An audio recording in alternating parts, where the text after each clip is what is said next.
Hello everyone, আসসালামু আলাইকুম। তোমরা সবাই কেমন আছো? আলহামদুলিল্লাহ আমিও ভালো আছি। আজকে সারাদিনে ছোট্ট করে একটু ব্লগ ভিডিও শেয়ার করব। সারাদিনটা কীরকম কাটালাম।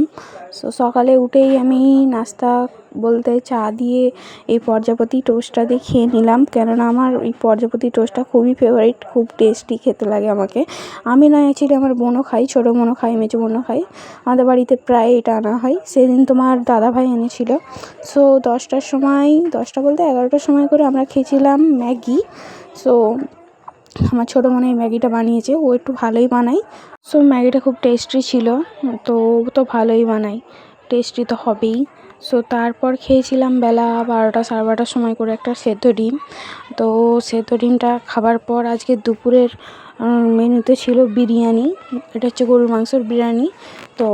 আম্মাজি করেছিল। এটাই খাওয়া দাওয়া হয়েছে। আর বিকালবেলার দিকে খেয়েছিলাম দই দিয়ে, কলা দিয়ে, এরকম একটা খেয়েছিলাম। আর সন্ধ্যাবেলা তো চা না হলে হবেই না। এই পাউরুটি টোস্ট দিয়ে চাটা খেলাম, আলহামদুলিল্লাহ। এটাই ছিল সারাদিনের ছোট্ট ভিডিও। টাটা।